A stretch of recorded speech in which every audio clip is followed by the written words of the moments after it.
I'm joined today by Clarissa Kristjansson of Clarissa Kristjansson Coaching. And Clarissa's got quite a story to tell. And I was intrigued when I met Clarissa because the name of her coaching program is called Thriving Through Transition. And I think it would be fair to say, Clarissa, that you've been through a number of transitions yourself, haven't you? Well, yes, Deb, I'm delighted to be here to share some of those transitions, particularly around relationships that have been part of my life for a long time.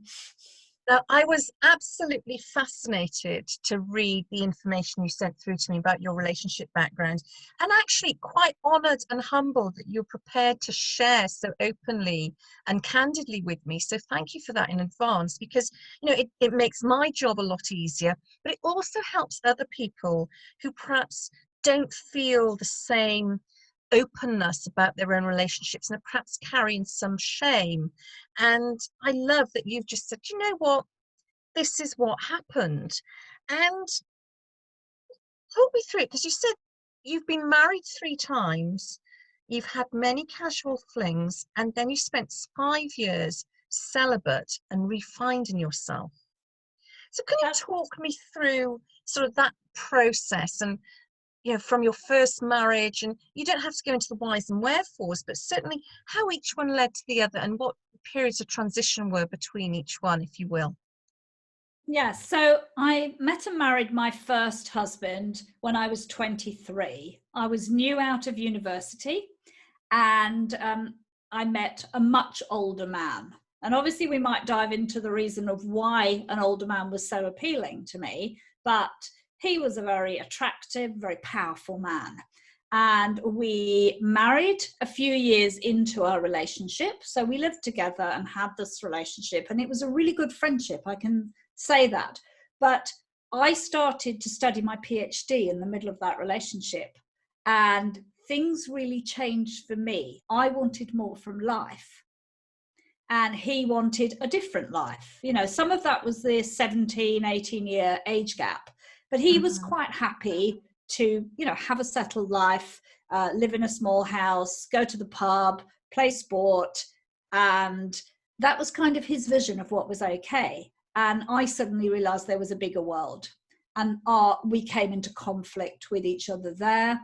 And I actually ended the relationship. I'm not very proud of the way I ended that relationship, by having an affair with a work colleague. By that time, he'd moved out and taken a new job. And then I just said, I don't want to continue this anymore, and literally ended it that abruptly. We didn't have any children together, but I ended that relationship very abruptly and moved into a new life where I was single and very focused on my career and having a good time and meeting friends and exploring a whole world that in some ways I'd missed out on those 5-6 years of that relationship. So in many ways, lots of people were out having a lot of fun in their mid-20s, and I was married to someone much older, doing what midlife people do.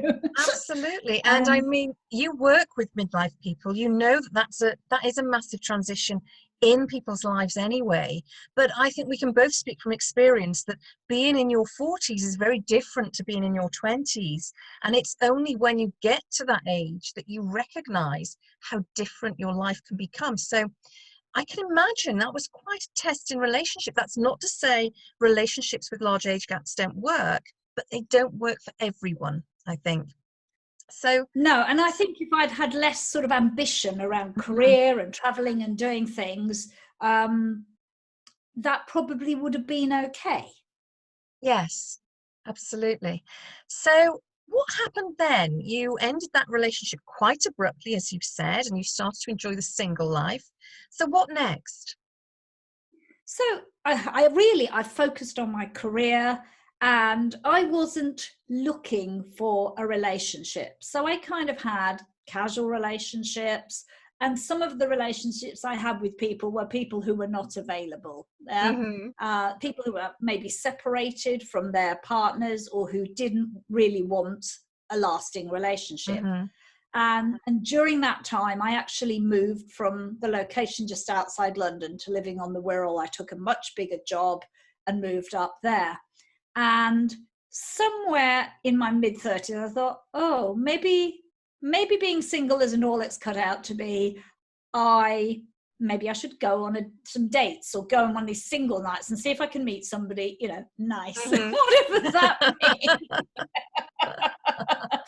And that was the fateful part of it, actually, that I started to go out and I met somebody at a dinner party. And he was newly divorced, and it was a very slow start to the relationship. And a year in, I broke the relationship off and said, this is never going to work. You can't, your ex-wife plays too much role in here. She's interfering. She doesn't have any boundaries. You're sitting in the garden, you should just walk in, open the shed door and take the lawnmower out and said, and you're like, what is she doing? She doesn't live here anymore. And he didn't stand up to her. He had two very, very difficult children. I ended the relationship. And then I noticed I hadn't had a period and did a pregnancy test and realized that I was pregnant. Oh, goodness. Yeah. And I hadn't had a dad. I grew up without my dad, and I didn't want my child to be without a father. So probably against my own better judgment, I called him to tell him this. And he then wanted to be together. He wanted to build a life with me. And I sort of went along with it because I was pregnant. And I think your emotions and your hormones are everywhere. Absolutely. And you're not really in your sound mind, really, because you are very emotional and you're feeling very protective about the child.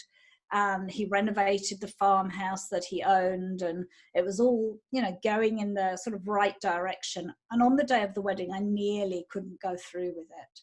There was that inner gut instinct that I wasn't sure that I could do it, but I did. Oh. And it really it went wrong very far. Yeah. Oh, goodness. I can relate to that. I walked down the aisle thinking, what on earth am I doing here on my first wedding? But hey, that's another story for another day. This is about you. So you got married. We got married, and I moved into this farmhouse, and everything was for a while really great in many, many ways. I mean, I still had my job, I had my mum, and it was a very privileged existence.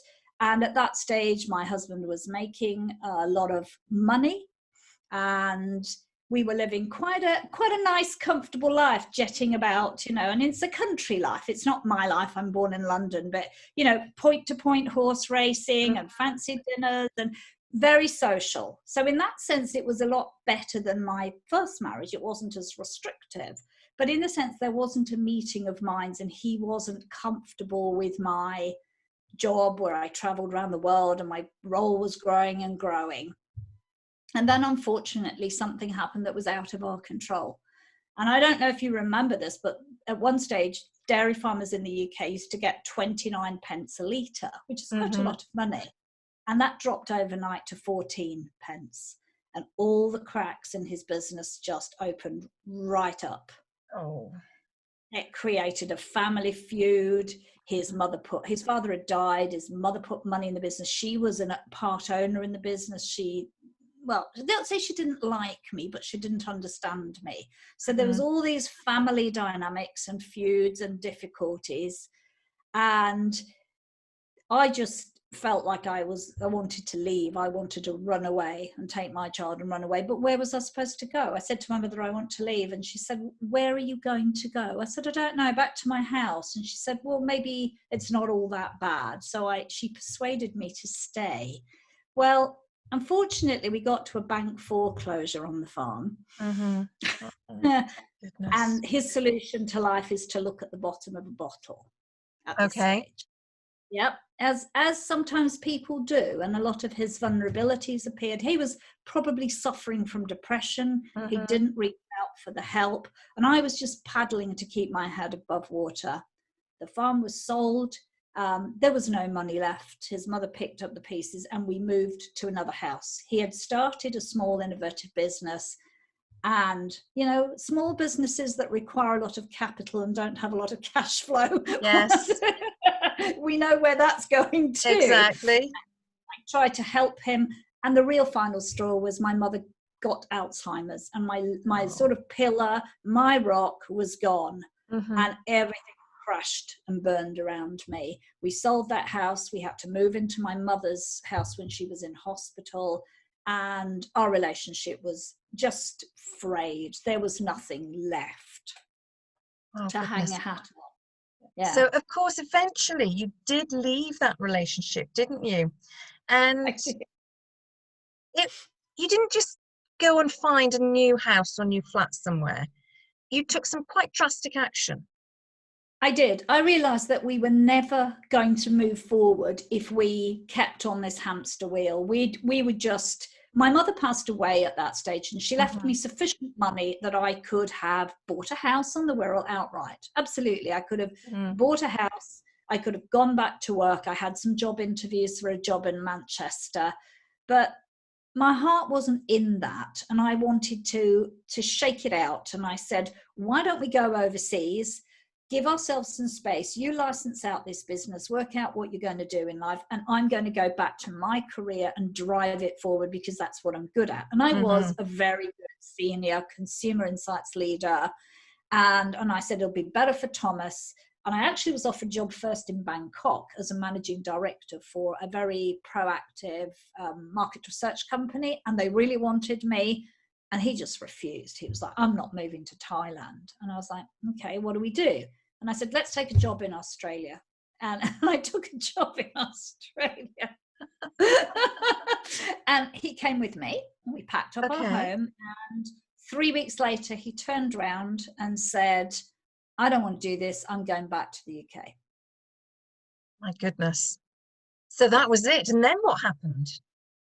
Well, then I just decided that was it. I started to date online. He found out and went mental because he was checking my credit card. Technically, you were still married at this time, were you? Oh, yeah. Oh, yes, we weren't divorced. So I just thought, oh, hell, I'm just going to go out and I'm going to date on a dating site. I'm just going to be free because he isn't here and I'm not. And I think I was just very angry and wanted to just get out. He went mad. And I then moved from the house we'd rented to a house which was nearer the city. And he thought I was moving in with this man. Apparently he had a private detective following me around. But I wasn't living with anyone. I was living with Thomas and the dog, And eventually we divorced very acrimoniously. He threatened to have Thomas forcibly removed from Australia so that, and he used my child essentially to get money out of me. That horror. And it was I can relate to that one as well. Nice, isn't it? And in the end, I just thought, hell you, I'm going to just give you this money. I don't care. Just get out of my life. He reneged on all the child maintenance and fought me all the way down the line. But then it was just Thomas and Mum and Owen the dog. And I kind of got on with my life. I made friends. I grew in my career. And I dated incredibly casually, really, throughout those years. I had no intention of being in a real relationship, and Thomas came first. Fantastic. And I think that's so vitally important, isn't it? That, so many of us put our children first, whether we're in a relationship or not. And it's getting to that stage where you recall that, I'm me as well, and I have my needs. And so, things moved on, things progressed. There was you and Thomas and Owen the dog. And you'd been dating casually for a while to fulfill some of the needs that we all have. And then what happened? Well, what happened was that I was in menopause, and I was one of those women who had a huge libido surge. So some women do have that, and it's very natural. A lot of women don't talk about this and sort of think that it's all about being dried up and it not happening. Well, for some of us, the reverse happens. Yeah. So if you're one of those ladies out there, you are not alone. And when you're single, well, you make the most of that. I'm sure. It's a lot of fun. We're consenting adults, and it was always consenting adults. So, yes. I mean, it's like have fun, enjoy it, get it out the system. But then that was a period. I mean, the menopause for me isn't just one thing, it's continually evolving over many years. And my job became a lot more pressurized, and I had a very difficult new workspace. And really, I went into a burnout and I had nothing left. I was overwhelmed and too tired.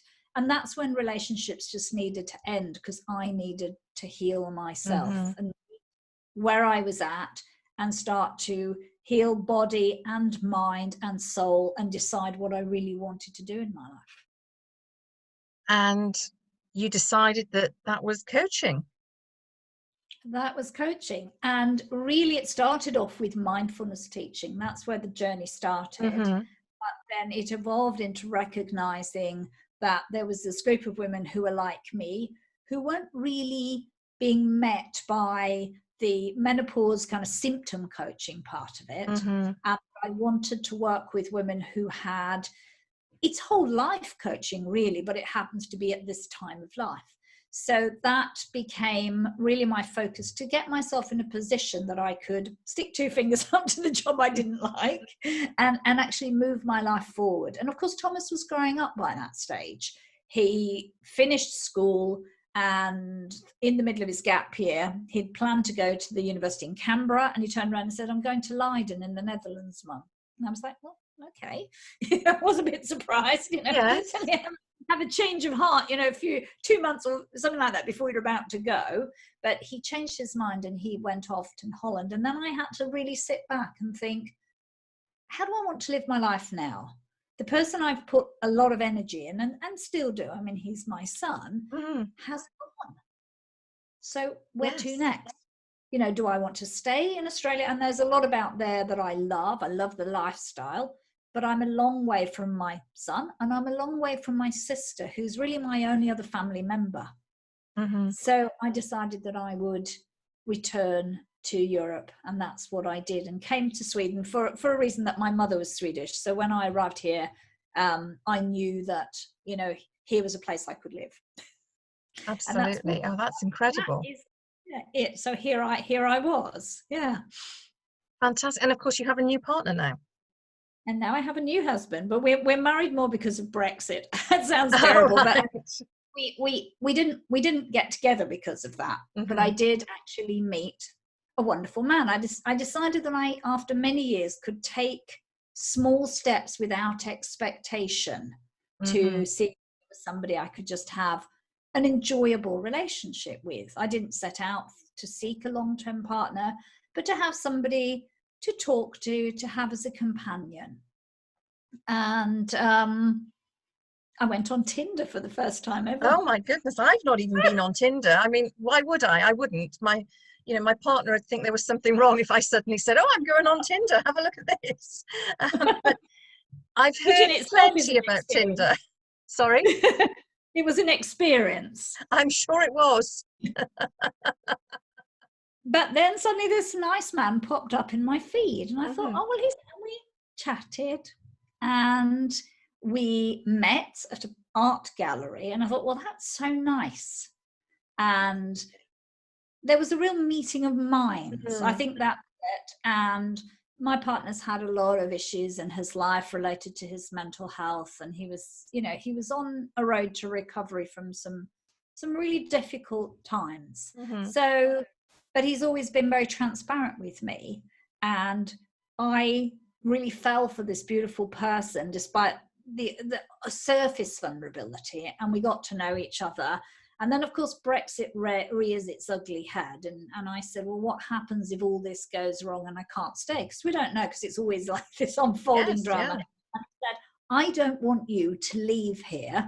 He said, I'm not letting you go. He said, we'll get married. And I went, yeah, okay. So we actually got married, just the two of us. And the ceremony took 3 minutes. But in a way, that's kind of lovely, isn't it? Because I mean, there are so many conversations we could have another time and go into more depth on just specific areas of the conversation we've had today. But, the marriage, ultimately, it's about the two people there. And everything else is just what I call frou-frou and trappings. I guess I can say that having been married twice before. Now it's just one of those, my partner keeps saying, oh, we'll get married one day. He's never been married. He wants the traditional thing. I said, look, Yeah. just tell me where and when I need to turn up. I'll be there with my jeans on. And, that's not quite what he planned for his very traditional wedding. So the likelihood is we won't get married simply because we can't agree on what we want. But who knows? Never say never. But, it's interesting how you sound when you're just talking about your husband now. There's a softness in your face, a softness in your voice that wasn't there when you just talked about your previous two marriages to me. And you talked about a meeting of minds and how you were both very open and very vulnerable with each other. And the difference that makes when you have that trust and that honesty and openness, it's almost as if nothing else matters, and whatever else life throws at you, you can overcome. And I'm getting a sense of that from you. Yes, you can. I mean, I can say to people that my current partner, my beautiful husband, is bipolar, which is a big challenge, and I say to other people that mental illness isn't like mental well-being. When he had a real episode and he had to be sectioned, that was so hard for him and for me, but it's actually made our relationship stronger because he has had to, take some control of some of the things that he'd let control. And I realized that I had to learn to be different with somebody who needs me to be different. I can't be as obscure as I probably have been in previous relationships, because that doesn't work. You have to be very direct and clear with him, and then things work better. And I've had to step up in a country that's not my own and say what I need to say with authorities here as well about their mess up in this. Yes. And so I am his support, but he's mine too. Absolutely. And that, really is a strong relationship, isn't it? When you can each support each other and you can be vulnerable with each other, as I've just said, and that openness, and just know, and it helps you to grow. I think you grow more as an individual within the relationship, and therefore the relationship just keeps getting stronger and stronger. And it's truly remarkable. And Clarissa, I've got so many questions I could ask you. I'm sure we're going to have to schedule another interview because this is a fantastic sort of transition through your life, through each of the life stages that we all go through, to find that you sort of hit midlife. And that's when you really started to become yourself and trust in yourself and allow other people in to the incredible woman that you are. And of course, now you're using all of those experiences to help other women to transform themselves through this transition point in their life, which, as you rightly said, is so much more than just the hormonal changes taking place. There's a massive impact. We've touched upon it through this interview, where you've talked about your son leaving home, and of course it all happens, we're all around the same age when that happens. That's a massive transition. We suddenly become empty nesters, I think they call it now, and you have to learn suddenly how to either be on your own or just be a couple rather than having your child or children there with you. Huge. So many topics of conversation I could bring up right now to continue this episode, and I think we're going to have to get you back and talk more later. But Clarissa, thank you so much for joining me today. I've really, really appreciated it, and really appreciated how open and honest and candid you've been in this interview. Can you just tell our listeners a little bit about where they can find you? If we've got women listening who are struggling with this certain time in their life, how can they find out more about you and get the help they need? The best place to find me is on my website, which is my name, ClarissaKristjansson.com. And there you can read a little bit about me, and you can definitely look at how I coach women. And if you want, you can book some time with me for free, and we can see whether we're a good match. I'm on social media too, and I have a podcast called Thriving Through Menopause, where I interview wonderful guests about all these topics, taboo and not, that occur to us in midlife and menopause. That's absolutely fantastic. And I will put all of the links in the show notes as well. Clarissa, thank you so much for joining me today. I've really enjoyed talking to you. Thank you, Deb, for having me on the show.